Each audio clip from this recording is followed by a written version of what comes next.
Hello and welcome into NFL Newsflash. I'm your host Matt Sparks and it is February 9th, 2024. We're headed into Super Bowl weekend and we couldn't be more excited here at NFL Fan Blitz. Of course, I think you guys know which team I'll be rooting for, but I'm your host Matt Sparks. You guys might know me better as Arrowhead First, and we're going to jump right into the news of the day. So, of course, we have the Super Bowl coming up. Kansas City Chiefs versus the San Francisco 49ers, rematch from a few years back. We already talked about this a little bit and got into some of the matchups on the last episode of NFL Newsflash that aired on the 2nd, just 1 week ago. But we're going to update you on what's been going on in Vegas and how things are going to shake out in the Super Bowl. So, first off, we have a story coming out just yesterday about a fire alarm going off in the Niners hotel. Now, the first thing you might be thinking is sabotage. And of course, the 49ers players themselves are thinking sabotage. Some even went so far as to say, "This is the most tired I've ever been. So many tired faces. Practice has never been harder." But when you look into the story, the alarm went off about 6 a.m., which would have been about the time most of these guys are probably waking up to get ready for the day anyways. So, not that huge of a setback for them as far as we know. Speaking of setbacks, though, the Chiefs are going to have a setback in the Super Bowl as Pro Bowl guard Joe Thuney has officially been ruled out for this game. So, starting in place of Joe Thuney is going to be none other than friend of the show, Nick Allegretti, who interviewed with us on Chillin' with Chiefs. So go check that out on our YouTube channel if you want to get a little more acquainted with Chiefs starting guard Nick Allegretti, who has started a Super Bowl before, right? And he also collects coins. So that'll be fun. Nick Allegretti, very strong run blocker, not as great in pass blocking, but he's been improving during his time with Kansas City, originally drafted as a center out of Illinois in the 6th round. Now he's looking to start his second Super Bowl at guard. So, we'll see how that goes. Another intriguing veteran name that got brought up this week is Jerick McKinnon. Yes, Jerick McKinnon is questionable for the Super Bowl. If you guys remember a few weeks back, they didn't know if Jerick McKinnon would actually play anymore this season, but he's actually questionable for the Super Bowl, and wouldn't that be such a boon if the Chiefs could get him back, right? Of course, Clyde Edwards-Helaire has filled in as the number 2 back very admirably this year, right? Coming up big in clutch moments, and Isaiah Pacheco has that number 1 running back position locked down. But having a guy with Super Bowl experience like Jerick McKinnon, that, can't hurt. And so, we'll see how that works out. We'll see if he ends up playing in this game. But as of now, Andy Reid has officially said he is questionable. Some other updates from practice this week. Rashee Rice was limited yesterday with an ankle injury, right? But he was listed with problems with his ankles, but he was a full participant today being Friday the 9th in practice, so it looks like he is good to go for the Super Bowl. Bit of a scare for Chiefs fans there in the middle of the week, right? Full participant on Friday and ready to go. Other than that, no significant injuries to report for the Chiefs. Of course, Sky Moore activated off IR. Kadarius Toney might once again finally be healthy, so there'll be 2 guys to watch heading into this matchup. The 49ers heading into this matchup pretty healthy, but they have had some problems with the practice field and things like that, practice conditions, and then, of course, the alarm at the hotel. So, I know fans want each of these teams to go in super healthy so we can get the best game we can possibly get. Because if you're thinking it's going to be like that last Super Bowl matchup between the 49ers and Chiefs, think again, because this is a completely different team. Brandon Ayuk has emerged since then as a real threat at wide receiver. They're not rolling with Jimmy Garoppolo anymore. No, those days are done. Brock Purdy, Mr. Irrelevant, now becoming Mr. Relevant, starting in the Super Bowl. He's there. And, of course, all-time running back Christian McCaffrey there. So they got quite a stable of weapons there in San Francisco. But the Chiefs have a stable of weapons of their own, starting out with Patrick Mahomes, Travis Kelce, Rashee Rice, Isaiah Pacheco, and that vaunted defense. And so that's going to be something we're looking for. How does this KC defense match up against that 49ers offense? Of course, if you follow the NFL at all, you already know about guys like Chris Jones and guys like George Karlaftis. But if you don't follow the Chiefs so closely, you might be unaware of guys like Drew Tranquill and L'Jarius Sneed. So Chris Jones and George Karlaftis, right, racking up sacks this year. Chris Jones from the interior position, George Karlaftis from the edge position, and then L'Jarius Sneed and Drew Tranquill have been two of the best cover guys on the Chiefs defense. But they're going to have their hands full against this 49ers offense come Sunday, because this 49ers offense is going to have Deebo Samuel, they're going to have Brandon Ayuk, they're going to have George Kittle, they're going to have Christian McCaffrey, they're going to have all these guys that can catch passes. And do the Chiefs have enough cover guys to cover them, right? Of course, you're going to have to rely on Chris Jones and George Karlaftis to get pressure, because Charles Omenihu, of course, tore his ACL in that last game, and so he is officially out for the Super Bowl. The assumption is that Chiefs' first-round pick out of Kansas State, Felix Anudike-Uzomah, is going to take over those snaps. And so Chiefs fans are hoping he can contribute early, but more than likely they're going to have to rely on the tried and true method of Dana, Jones, and Karlaftis. So that's going to be a tall order, because this 49ers offensive line, at least in some places, is pretty good, right? Especially at left tackle, where all-world left tackle Trent Williams mans the helm there. So it's really, if the Chiefs can generate pressure, these cover guys can get it done.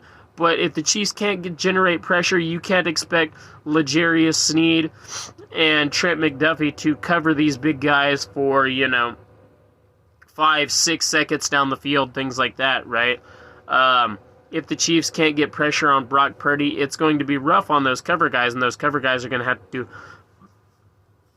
a lot of work. So that'll be interesting to watch going forward. Also interesting to watch, the Chiefs have been one of the worst defenses in terms of yards per carry by running backs this year. So do the 49ers just give Christian McCaffrey 30 carries this game, right? If they do, can Nick Bolton stop it? Of course, middle linebacker Nick Bolton came up really big in that last Super Bowl, right? So a fumble recovered, and then another one almost recovered for a touchdown that was eventually overturned. So it'll be interesting to see Nick Bolton's impact on all this this Sunday. It's going to be a great matchup, right? That 49ers defense is no slouch either, right? They have their fair share of names, guys like Dre Greenlaw, guys like Fred Warner, Tashawn Gibson, a veteran safety, has been having a wonderful year since Tanaloa Hufanga went down. And not to mention, of course, Nick Bosa. And so that's a potent defense in and of itself, right? Neither of these teams got here without having at least decent production at some point in the season from both sides of the ball. So we're all excited to see this matchup.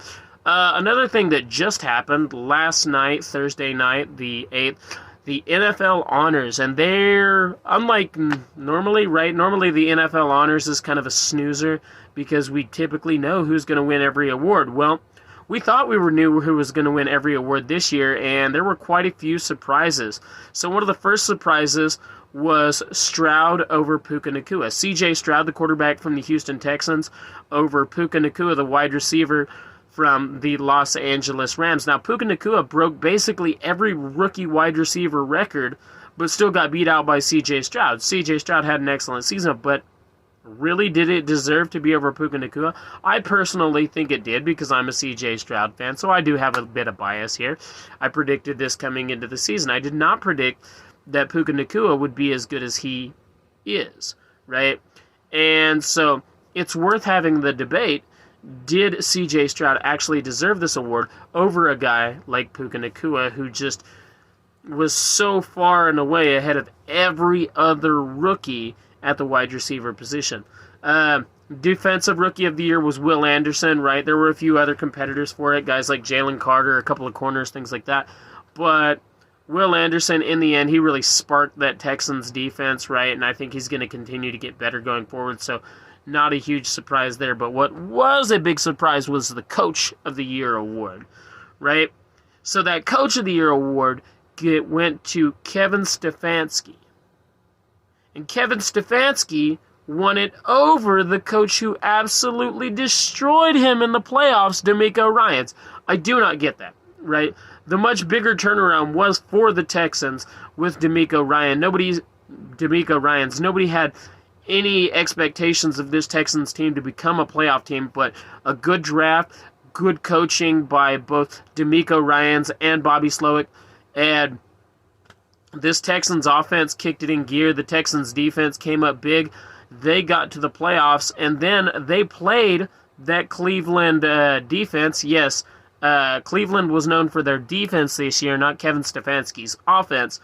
But even though the Texans absolutely destroy the Browns in the playoffs, right, Browns head coach Kevin Stefanski wins Coach of the Year over DeMeco Ryans. That is something I do not get, right? They were tied for votes, but Kevin Stefanski had more first-place votes, won more first-place votes. But in my mind, I'm like, what are these voters thinking, right?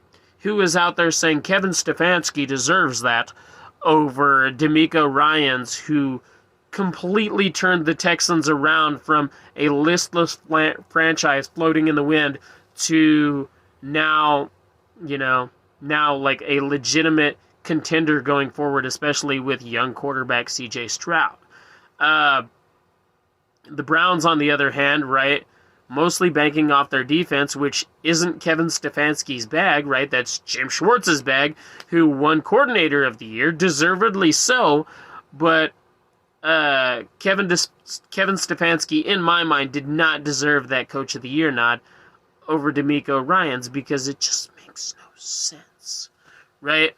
Comeback Player of the Year, that was another surprise. I think most people thought Damar Hamlin was a shoo-in for this. Damar Hamlin, of course, went into cardiac arrest on the field. His heart actually stopped for a little bit. Very scary moment there in that game between the Bengals and the Bills last year. Damar Hamlin makes a miraculous recovery, comes back to be a special teamer in 5 games for the Bills, and yet Joe Flacco wins it over him. Now, I'm as big a Joe Flacco fan as any, not as big a Browns fan as any, but I'm as big of a Joe Flacco fan as anybody except maybe my buddy Jeremy, who's a huge Joe Flacco fan. But Joe Flacco did not deserve this award. You cannot tell me that a former Super Bowl winning quarterback coming back, throwing some touchdowns for a division rival, doing very well, right? But in the playoffs when it mattered, once again, absolutely getting demolished, right, with the Browns by the Texans. And, that Coach of the Year, Kevin Stefanski's offense, right, getting demolished in the playoffs. You can't tell me that that's more worthy of Comeback Player of the Year than a guy who literally died on the field and came back to play. And if you're talking, well, where was his production? Where was his stats? If you remember, Alex Smith threw more interceptions than touchdowns when he came back, but still won Comeback Player of the Year specifically because of the amazing circumstances of his comeback, much like Damar Hamlin. So that to me was an insult to Hamlin that he didn't win that.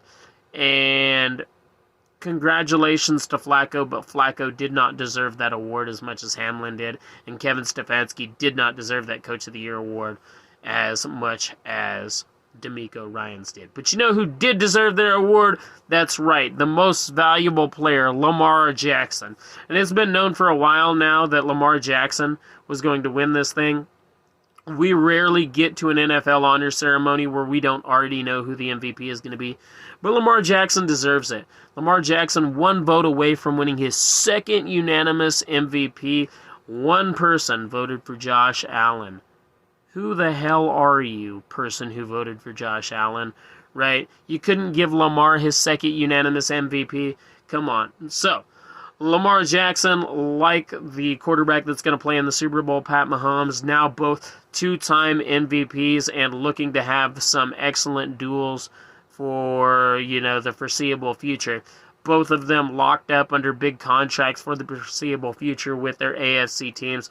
So these guys are going to be great to watch going forward. Congratulations to Lamar Jackson on his second MVP award, right? One of the most electric quarterbacks we've ever seen in the NFL. So, that was the NFL honors, right?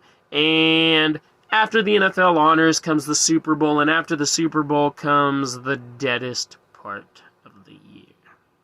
Yeah, that's right, the NFL offseason, right? But don't worry. In just over a month or so, we're going to get the opening of free agency. So let's look at a couple of the positions that each of these Super Bowl teams are going to be looking for in free agency. So, for San Francisco, quarterback number 2, Sam Darnold.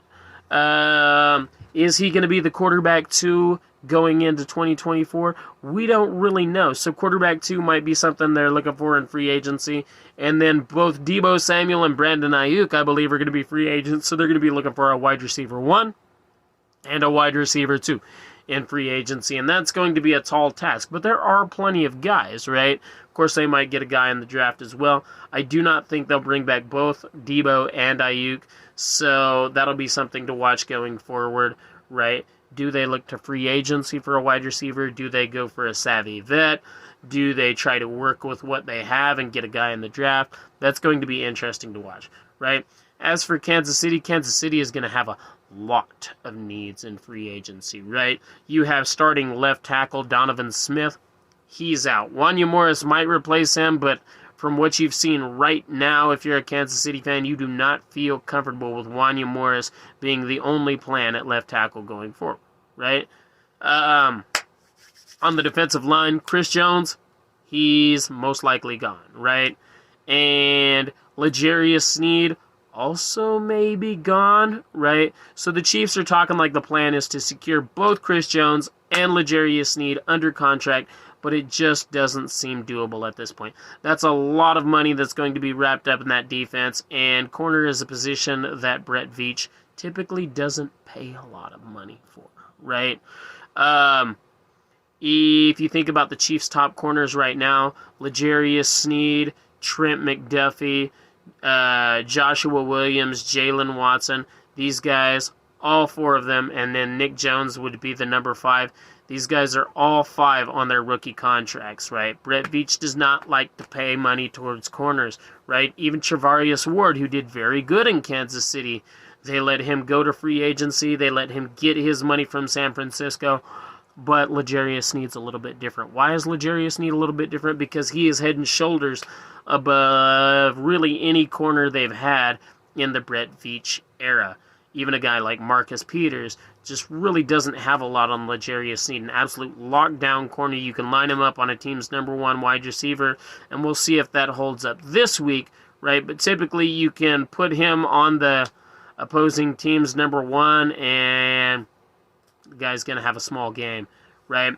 Of course, along that defensive line, Chris Jones is going to be hard to keep too, right? Actually sat out a game during contract negotiations this year, so it looks like it's going to be hard to get him back. He's going to be asking for top-of-the-market money, as he deserves, right? And so that'll be interesting going forward. I do not think they put the franchise tag on him again. In fact, they might put the franchise tag on L'Jarius Sneed, so we'll see how that works out. But if they don't, right, let's assume both of these teams, San Francisco and in Kansas City have to go diving into free agency to fill these needs, right? San Francisco could look a number of places, right? They could bring back a familiar face like Nick Mullins, or they could wait out till the draft to find their quarterback number 2. At wide receiver 1 and 2, right, there's going to be guys available. There's going to be Mike Evans. There's going to be T. Higgins. Could you imagine Mike Evans on the 49ers? That would be insane, right? T. Higgins the same, right? Can you imagine him on the 49ers? There's going to be a number of free agents available. And so I would expect the 49ers to try to re-sign one of their own guys and then pick a veteran out. Not like a T. Higgins veteran, not a top-of-the-market veteran, right? I would expect them to either re-sign Debo or Brandon Ayuk and go from there, right? Get a low-cost vet to supplement the other side. At left tackle, Kansas City could, in theory, bring back Donovan Smith. He hasn't really necessarily done so well that he's earned some huge contract, right? More than what they've given him. So you could bring back Donovan Smith for another year, but I think the further you get into Donovan Smith's career, the older he's getting, he's going to be on the wrong side of 30 soon. The more chances you're taking with this position. So I don't really know if they do that, but there are some guys available. At defensive line, right, who can they replace Chris Jones with? Well, it's a trick question because you really can't, right? You can patch it with a guy like Denico Autry. He's not going to have the same type of production as Chris Jones, but he's still really, really good. And at corner, I doubt Brett Veach is going to go dipping into the free agency pool, but if he does, there's veteran corners like Troy Hill available. There's bigger guys like Akello Weatherspoon, right? So we'll see. Some coaching updates, right, that we've had over the last couple of days. Wink Martindale, sorry, trying to get my book to sit here. Wink Martindale, the former Giants, former Ravens defensive coordinator as well. He's heading to Michigan, right? No, not to the Detroit Lions, to the University of Michigan, the former home of Jim Harbaugh. And he is headed over there to be their defensive coordinator for the reigning national champs. So that's a pretty big deal, right? Speaking of Jim Harbaugh, he's made a couple of hires himself. Greg Roman, his former offensive coordinator, way back in San Francisco, right? He is headed over to be the offensive coordinator for Harbaugh's new destination, the Los Angeles Chargers, and he's also hired his former linebacker Navarro Bowman to be his linebackers coach there. So that'll be interesting to watch. Chip Kelly was having some NFL interest this offseason, but ultimately Chip Kelly is going on to be the offensive coordinator at Ohio State under Ryan Day. So that's something. And then it looks like Joe Cullen is going to be safe in Kansas City. There was some speculation that that vaunted defensive line that he put together would cause him to get picked off for one of these defensive coordinator openings, but defensive coordinator openings keep filling up. And Joe Cullen's still in Kansas City, which is a good thing for Kansas City fans, right? Kansas City already lost cap wizard Brant Tillis to an executive position for the Carolina Panthers, and so the Chiefs didn't want to lose anybody else off that staff, right? If they want to, though, they might be able to add somebody to that staff if they could find a place for them, because Eric Bieniemy is out as the offensive coordinator for Washington. What? Yes, Eric Bieniemy, who should be a head coaching candidate, right? Who should have gotten multiple interviews to be a head coach after his work in Kansas City, and really some pretty good work with Sam Howell in a really bad situation for the Commanders this year, just basically got no interest and didn't even get to keep his job as offensive coordinator. So he's available should Kansas City want to find a place for him, right? And given the way the offense looked under Matt Nagy this year, I mean, it couldn't hurt to bring back Eric Bieniemy in some position or another, right? So to replace Eric Bieniemy, and by extension Ron Rivera, who was fired, they have hired former Cowboys defensive coordinator Dan Quinn, and it looks like they're going to hire Cliff Kingsbury as their offensive coordinator. If you remember Cliff Kingsbury, the former Texas Tech head coach, who was the head coach at Arizona for the Cardinals later on, offensive coordinator for the USC Trojans this year. So he's had a number of big jobs, and now he's headed to the Commanders to take their offensive coordinator job. And then, of course, the defense will be coordinated by Dan Quinn. Some other hires we're looking at, offensive coordinator, former Bears offensive coordinator Alex Van Pelt is headed over to the Los Angeles Raiders under head coach Antonio Pierce to be their new offensive coordinator. Seattle has made their defensive coordinator hire.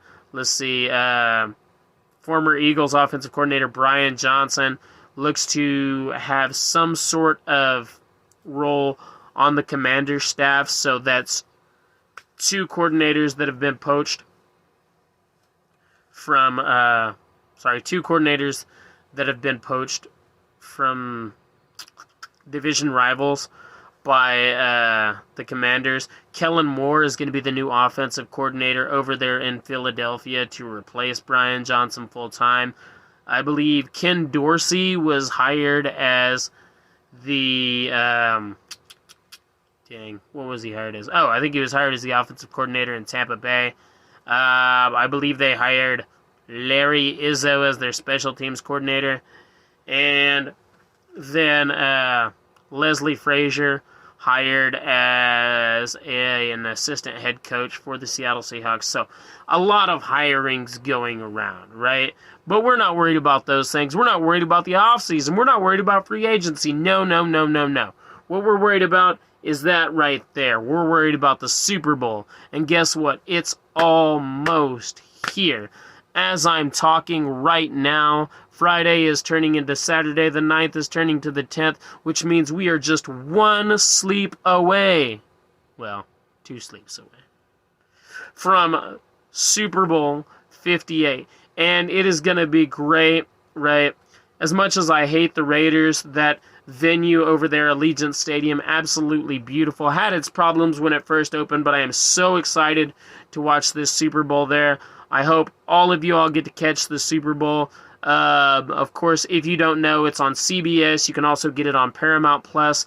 And if you're looking for Super Bowl coverage, right, be sure to hop onto our channel on Strim. If you go to strim.com, right, we have our TV channel. So go to strim.com and search up Fan Blitz Network. You'll find our show with content curated specifically by me, right? And we got Super Bowl coverage on there all the way up until the game starts. And I tell you what, we got everything. We have Madden simulations. We got prop bets. We have my own updates that are going to be on there. This show is going to be on there. And it's going to be awesome. I hope you guys get a chance to catch it. We even have a Tecmo Bowl simulation of the Super Bowl. So please, go enjoy it there. Also, follow us on Twitter. And if you get a chance, be sure to contact us about downloading our mobile app for all the freshest news from Fan Blitz Network. That's right, you want the Fan Blitz app on your phone. Excellent logo, excellent app, and of course an excellent curator, which is me. Thank you all for watching. I've been your host, Matt Sparks from Arrowhead First from the Fan Blitz Network, and you guys have a lovely night. Enjoy the Super Bowl.